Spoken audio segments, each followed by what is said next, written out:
work. So good morning from the Big Brother household, and this is week 5 with scenes that will be familiar to anyone who is trying to work and parent with small children. We have an untidy kitchen, we have laptops, we have iPads trying to download all of the schoolwork for this week. We have children who are trying to do anything other than the tasks that they've been set, and both of us are trying to respond to people and meet deadlines.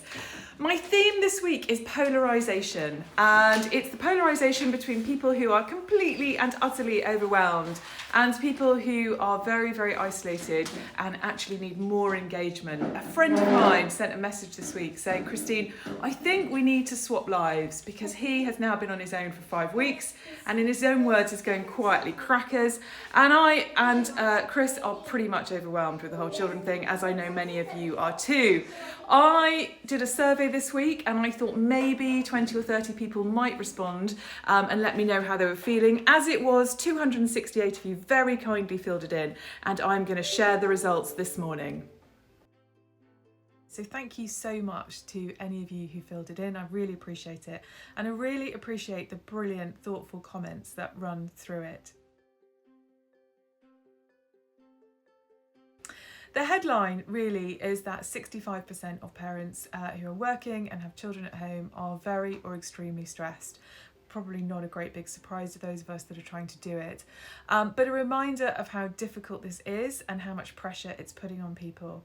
The people who are really feeling it acutely are inevitably people with children with special or complex needs, and also solo parents who are just feeling the pressure of trying to do 2 different things at once, and the pressure of responsibility very, very profoundly. The positive news is that by and large, children seem to be fine. More than 50% say their children were either loving it or really enjoying it. And I have to say that's true of our children. They appear to be perfectly happy, rocking around. They miss their friends, of course. The siblings drive them a bit bonkers. But they're doing their work. They're let's not get carried away, but they're doing bits of work. They're rocking around the parks and are broadly quite happy. Not so much for the parents. 20% of couples say that they are about ready to kill each other. Lots of commentary from couples saying they're not really in the killing each other category yet, but there's a lot of tension in households. A lot of competing going on about whose work is more important than whose, and whose call or meeting takes precedence over somebody else's, and what happens when those things collide. And that's causing a lot of tension in relationships, something I wrote about in the Telegraph this week.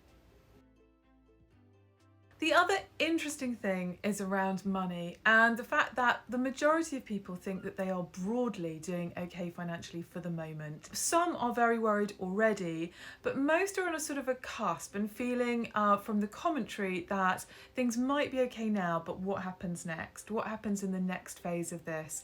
So although some people actually feel a bit better off at the moment because they're not spending, there is a sense of impending doom around finances, which is adding another layer of anxiety and complexity into some households. I said though that my theme was around polarisation, and I see 2 lines of polarity really, 2 real tensions. One is between people who have got no time, who are feeling unbelievably pressured by the relentlessness of the laundry and the cooking and the cleaning and the children and the home ed and the work and all the things they need to do, looking after neighbours, checking in on relatives, and that's before you get into people who have somebody in their family or network who's really, really unwell that they're worried about. And the other people that I've been interviewing who are incredibly lonely and have got time, more time than before, and are looking for social interaction.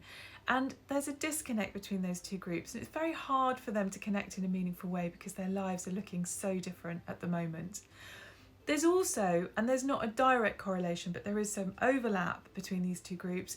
Those people who are mad keen to get back to the office cannot wait to get in the car or on the train or the bus and put their smart shoes on and go back. And those people who have discovered something quite profound about themselves, which they maybe didn't expect to ever know, which is how much they enjoy being at home and how much they've enjoyed engaging with their own kids and partners. And some of those people are telling me that they're never going to want to go back to work again. So I think there are some big challenges out there as offices start to re-energise and start to think about who goes back, how people are going to structure who goes back, who perhaps is never going to work the same way again, and how those two things are going to be managed in a way that works for everyone involved. Thanks for listening. All of the details of the survey are attached and on my website, and I look forward to speaking to you again.